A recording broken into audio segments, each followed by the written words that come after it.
Well, baseball right around the corner. I can't wait for spring training. It'd be really cool if the Mariners made some moves between now and then, and hopefully they will. But we'll talk some baseball with a man who knows a thing or two about it with his Northwest ties and a lot of success at the big league level. And now he's in our world. Now he's talking about the game. Now he's talking about sports. He's with us on the Emerald Queen Casino Sportsbook Hotline. He is the host of the new cut on the Diamond Podcast. You know him better as Trevor May. Trevor, how are you, man? I am great. Thanks for having me on again. I appreciate it. Hey, it's good to talk to you again, and much we want to throw your way, but I want to ask you quickly, the big news the other day, obviously, Ichiro gets into the Hall of Fame. That wasn't a big surprise. We're out here, wringing our hands because it wasn't unanimous. It's more of a principle thing, Trevor, that there was some writer out there that just felt like, you know what, I'm going to make a statement by not voting for the obvious guy. As a player, do you look at that and say, well, who cares? You're in. That's all that matters. Or do you look at that and go, well, there's just a clown who's trying to draw attention to themselves? Yeah, I mean, it's one of those things. Like, it doesn't in the long term, it doesn't really matter that much. Like, it really doesn't. That's why there's threshold. It does, prompt an eye roll. I think it's just like, what's the point? There can't really be any other motivation other than just trying to be contrarian. But I guess that's kind of human nature. So yeah, I think that it's worth being like, oh, come on, but like past that, in the end, it doesn't really matter. And I always get these mixed up. I believe this happened recently as well was it Jeter or was it Mariano Rivera? Yeah. It was Jeter. Mariano's the only unanimous vote in the history of the Hall of Fame. So somebody didn't vote for Willie Mays. Somebody didn't vote for Hank Aaron.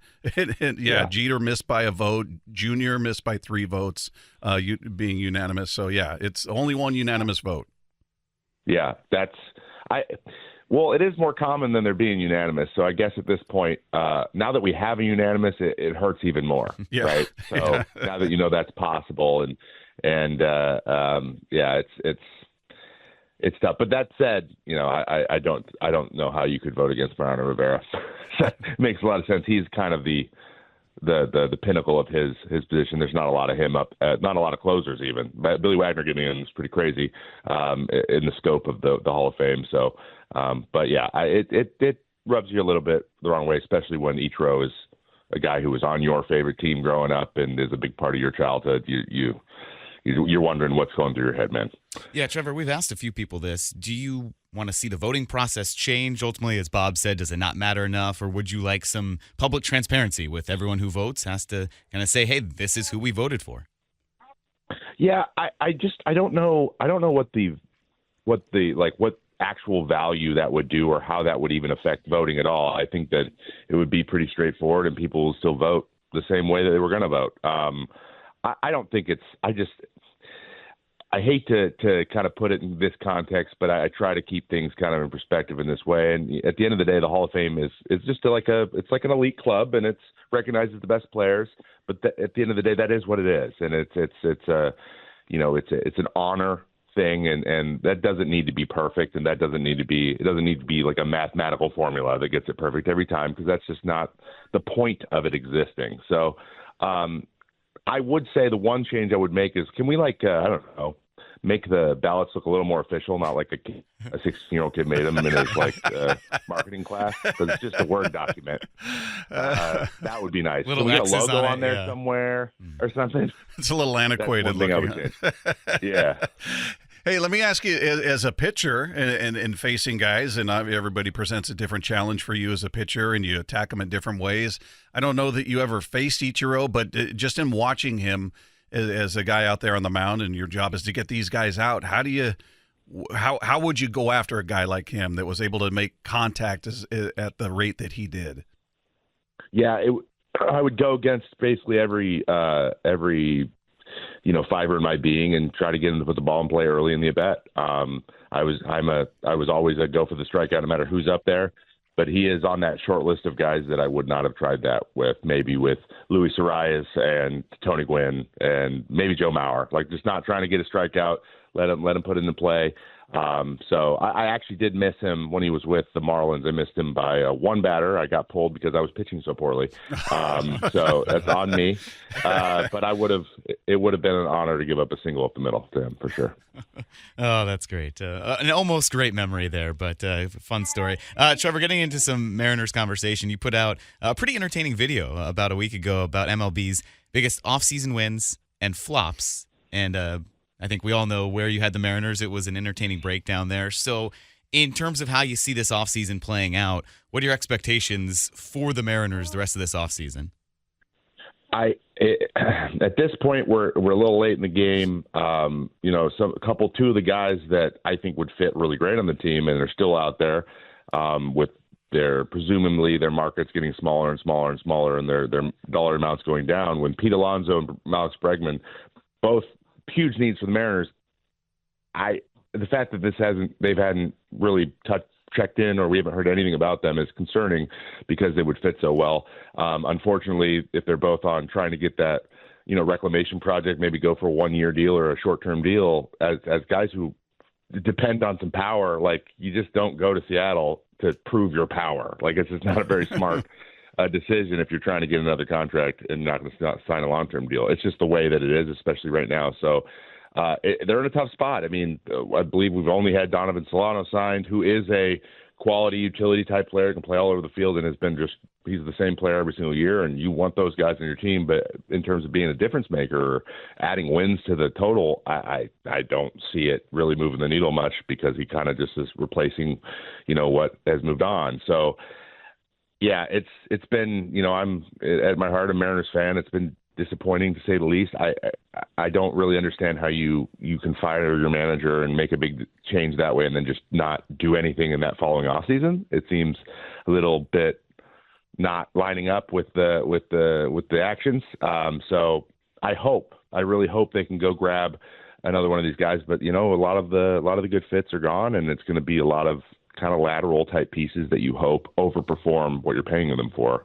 And but that's been the way that they've been approaching every season. So to go in and think that, you're hoping for the pitchers to do the same thing they've been doing for the last couple of years, which, has been impressive. It's been really impressive for them to do, but it's just like anything else. So you only have so long before guys start to either go somewhere else because they're too expensive, or their innings start adding up and they start to fall off just a little bit. Like, it's just the way it works. So you got to take advantage of that and try to get some scores, some runs. I just hope that window stays open a little bit longer for some of these young guys to get up and be difference makers. Yeah, you just hit on what I think the biggest frustration for fans and some in the media like myself, and I'm a fan of the team. I grew up with them, Trevor, and that rotation. We've never seen a 1 through 5 like this in Mariners history. You've had great pitchers individually, but 1 through 5 to have this and have them in baseball dollars as cheap as they are for these guys, not even adding up to the total salary of Luis Castillo. So it's a really unique circumstance that they find themselves in, yet we feel like you're wasting it. You're blowing it because you're not supporting these guys with any sort of help. And I'm curious, as a pitcher, do you feel that? I'm sure you've been on teams that were great offensively and maybe some that were pretty weak offensively. Do you feel a different sense of pressure as a pitcher when you're out there? I can't make a mistake. I don't have any slack here because we don't have the offense to back me up if I do give up a run or two. Absolutely. That is definitely a thing. And it might not even be like that direct thought too, which is interesting. It's just kind of how it affects the game. Like, the more often you find yourself in a 1-run game, a tie game, like all your relievers are throwing to hold the lead there and they cannot ever give up a run. Because they feel like if they do give up a run, that it's not safe. The lead's not going to be safe, or you're not going to rebuttal. That puts generally more pressure on you, and it becomes kind of natural over time. The 2019 Twins that I was on, they scored, we had 308 homers. I felt like I could give up a 5 spot and we could still come back. And there was a certain looseness, I think, that gives you. And we had one of the best bullpens we'd had in a long time. And pretty much all the guys in that bullpen, that was their best year. And it's not a coincidence that the offense was as good as it was at the same time. Trevor, do we take what the Mariners have done with their bullpen as well for granted? I mean, as a relief pitcher, how hard is it to replicate that success year in and year out? And, last year it was maybe more normal than we had seen? Because the past few seasons before that, it had been locked down, like you were saying. They had come out there, those one-run games, they had been lights out pretty much. But is that also a concern as well when you are playing so many close games that replicating bullpen success year in and year out is not a guarantee? Yeah, that's maybe the bullpen success might be the most volatile, section of a team year to year. I think the Marienrs have been very fortunate that there's been no regression to where it's become a liability per se. They've always had some good options at any given time, especially some young guys come up and then step in and when it was starting to get thin. We saw that last year with Taylor, and Voth has shown really well. Like these guys, they're really, really good at getting the best version of them of the guys. So I think that's a strength of their development and their pitching development program. I think they know what they're doing, and they know they're up there within the top 5-10 teams in the league, and bringing guys over and telling them that we see this good thing you can do, and then that guy kind of is the best version of himself there. So that's what they do well, especially when the talent maybe isn't there. Guys are getting hurt. But I mean, they proved me wrong a couple of years ago. I believe it was 22. They had the Bombarderos and, the really, really, really great bullpen, one of the best bullpens in the league.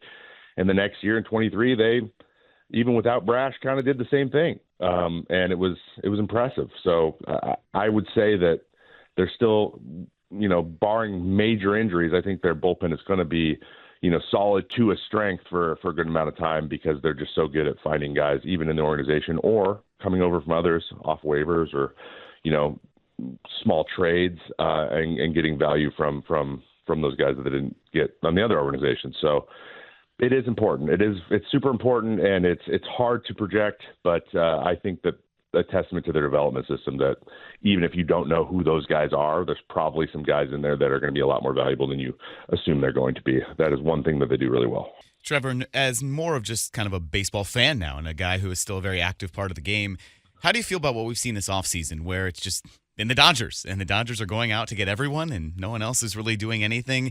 What do you think the state of the game is like when you have an offseason like this? Yeah, it's, I didn't know we would be able to top the $1 billion spend offseason from last year, but somehow they did it. I totally understand where everyone's coming from with the, with just seeing every major free agent going to the team that just won the World Series. It's very just kind of feels a little gross. Feels a little bit like the LeBron decision in Miami mega team thing. And I know baseball's different, and even no matter how many, you could put the entire AL All-Star team onto one team, and they still probably won't win the World Series. They have a good chance, but it's a lower chance in other sports. But it's hard because I see a lot of things where players are benefiting from this, right? And I've always been especially in a free market and free agency type guy, like if a team's willing to give you your maximum value, you got to take the maximum value. And the Dodgers are willing to do that. I know the deferments are a big reason they are willing to do that, and that's definitely going to get addressed in the next CBA, because I think both sides know that some boundaries need to be set there, because it's just too big of a lever you can pull, and players are more likely to do it now. But every other team has a chance, and I think it just so happens that the planets are aligned a little bit. We're in the middle of right in the middle of a CBA where nothing really can be done about it right now, and they just won the World Series. And Roki Sasaki also posted that exact offseason. So I think all of those things needed to happen to make it feel this bad. I mean, but it's going to be addressed. It will be. It's going to be a lot of the things the Dodgers have shown, the loopholes, kind of the back doors you can use in the system, have been exposed, and they will be discussed at length in the next negotiations of 2027. Yeah, the big upset is they didn't land Juan Soto. I mean, that could have been their other $1 billion player along with Shohei Ohtani. So, yeah, it's we get those questions all the time, Trevor, about, does there need to be a salary cap? Do you think there will be a salary cap? I can't imagine the players union giving in on that. And as you touched on, maybe there's going to be some sort of, I don't know what you'd call it, but some sort of guardrail, some sort of limitation put on teams. But I've always been for a salary floor, and I used to use the A's as the example, and the Pirates are these teams that just don't spend and don't put into their product, yet they're taking that revenue sharing money and sticking it right in their pocket. How do you see that shaking out? Because some are using this impending CBA negotiation as an excuse for teams not to spend money right now because they feel like there's going to be a work stoppage. Is that valid to you? And do you expect that when it gets settled, there is some sort of, maybe it's not a salary cap, but some sort of guardrail put into place to say, all right, let's pump the brakes a little bit, Dodgers and Mets and Phillies and whoever else you want to throw in there?